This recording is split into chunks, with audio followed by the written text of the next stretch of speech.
ଯୋଗିନୀ ଏକାଦଶୀ। ଯୁଧିଷ୍ଠିର ପଚାରିଲେ, ହେ ବାସୁଦେବ, ଆଷାଢ଼ କୃଷ୍ଣ ପକ୍ଷରେ ଯେଉଁ ଏକାଦଶୀ ପଡ଼େ ତାହାର ନାମ କ'ଣ? କୃପା କରି ଏହା ବର୍ଣ୍ଣନା କରନ୍ତୁ। ଭଗବାନ ଶ୍ରୀକୃଷ୍ଣ କହିଲେ, ନୃପଶ୍ରେଷ୍ଠ, ଆଷାଢ଼ କୃଷ୍ଣ ପକ୍ଷ ଏକାଦଶୀର ନାମ ଯୋଗିନୀ।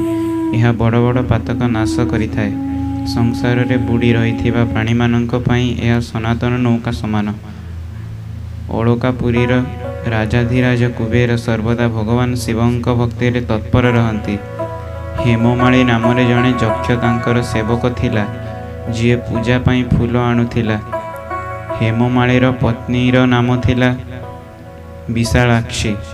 ସେ ଯକ୍ଷ କାମ ବାସନାରେ ପୀଡ଼ିତ ହୋଇ ସର୍ବଦା ନିଜ ପତ୍ନୀଙ୍କଠାରେ ଆସକ୍ତ ରହୁଥିଲା।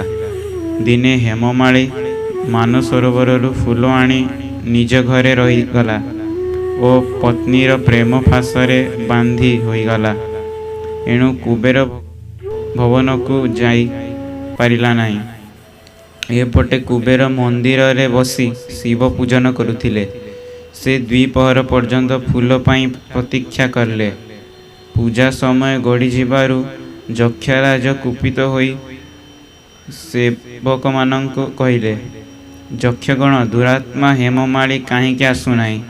ଯକ୍ଷମାନେ କହିଲେ, ରାଜନ, ସେ ତ ପତ୍ନୀ କାମନାରେ ପୀଡ଼ିତ ହୋଇ ଘରେ ରମଣ କରୁଛି। ଏହା ଶୁଣି କୁବେର ଅତ୍ୟନ୍ତ କ୍ରୋଧିତ ହୋଇ ହେମମାଳୀକୁ ଡକାଇଲେ। ସେ ଆସି କୁବେରଙ୍କ ସମ୍ମୁଖରେ ଠିଆ ହେଲା। ତାକୁ ଦେଖୁ କୁବେର କହିଲେ, ହେ ପାପୀ, ହେ ଦୁଷ୍ଟ, ହେ ଦୁରାଚାରୀ, ତୁ ଭଗବାନଙ୍କୁ ଅବହେଳା କରୁଛୁ। ଏଣୁ ତୁ କୁଷ୍ଠ ରୋଗରେ ଶିକାର ହୋଇ ତୋର ପ୍ରିୟତମଠାରୁ ଅଲଗା ହୋଇ ଏହି ସ୍ଥାନରୁ ଅନ୍ୟତ୍ର ଚାଲିଯା। କୁବେର ଏଭଳି କହିବାରୁ ସେ ସେହି ସ୍ଥାନରୁ ତଳେ ପଡ଼ିଗଲା। ସାରା ଶରୀର କୁଷ୍ଠ ରୋଗରେ ପୀଡ଼ିତ ହେଲା, କିନ୍ତୁ ଶିବ ପୂଜା ପ୍ରଭାବରୁ ତାର ସ୍ମରଣ ଶକ୍ତି ଲୁପ୍ତ ହେଲା ନାହିଁ। ତାପରେ ସେ ପର୍ବତ ଶ୍ରେଷ୍ଠ ମେରୁଗିରିର ଶିଖରକୁ ଗଲା। ସେଠାରେ ମୁନିବର ମାର୍କଣ୍ଡେୟଙ୍କ ସହିତ ତାର ଦର୍ଶନ ହେଲା। ପାପକର୍ମା ଯକ୍ଷ ମୁନିଙ୍କ ଶ୍ରୀଚରଣରେ ପ୍ରଣାମ କଲା। ମୁନିବର ମାର୍କଣ୍ଡେୟ ତାକୁ ଭୟରେ କମ୍ପୁଥିବା ଦେଖି କହିଲେ, ତତେ କୁଷ୍ଠରୋଗ କିପରି ଗ୍ରାସ କଲା? ଯକ୍ଷ କହିଲା, ହେ ମୁନିବର, ମୁଁ କୁବେରଙ୍କ ଅନୁଚର ହେମମାଳୀ। ମୁଁ ପ୍ରତିଦିନ ମାନସରୋବରରୁ ଫୁଲ ଆଣି ଶିବ ପୂଜା ସମୟରେ କୁବେରଙ୍କୁ ଦେଉଥିଲି। ଦିନେ ପତ୍ନୀ ସହବାସରେ ଲିପ୍ତ ରହିବାରୁ ସମୟ ଜ୍ଞାନ ରହିଲା ନାହିଁ।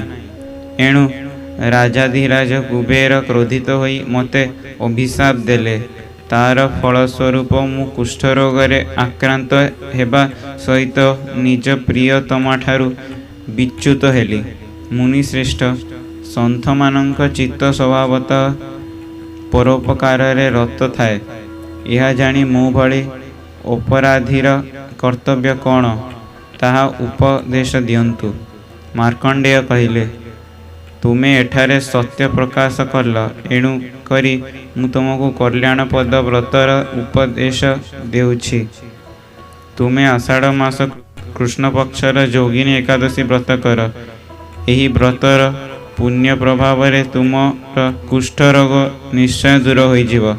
ଭଗବାନ ଶ୍ରୀକୃଷ୍ଣ କହିଲେ, ରାଜନ, ମାର୍କଣ୍ଡେୟ ମୁନିଙ୍କ ଉପଦେଶ ଅନୁସାରେ ସେ ଯୋଗିନୀ ଏକାଦଶୀ ବ୍ରତ କଲା, ଯଦ୍ୱାରା ତା ଶରୀରର କୁଷ୍ଠରୋଗ ଦୂର ହୋଇଗଲା। ଏହି ଉତ୍ତମ ବ୍ରତ ଅନୁଷ୍ଠାନ କରିବାରୁ ସେ ପୂର୍ଣ୍ଣ ସୁଖୀ ହୋଇଗଲା। ନୃପଶ୍ରେଷ୍ଠ, ଏହି ଯୋଗିନୀ ବ୍ରତ ଏତେ ପୁଣ୍ୟଶାଳୀ ଯେ 88,000 ବ୍ରାହ୍ମଣଙ୍କୁ ଭୋଜନ କରାଇଲେ ଯେଉଁ ଫଳ ମିଳେ, ସେହି ଫଳ ଯୋଗିନୀ ଏକାଦଶୀ ବ୍ରତ କଲେ ମନୁଷ୍ୟକୁ ମିଳିଯାଏ। ଯୋଗିନୀ ବ୍ରତ ମହାପାପକୁ ଶାନ୍ତ କରେ ଏବଂ ମହାନ ପୁଣ୍ୟ ଫଳ ପ୍ରଦାନ କରେ। ଏହି ମହାତ୍ମ୍ୟର ପଠନ ଶ୍ରବଣ ଦ୍ୱାରା ମନୁଷ୍ୟ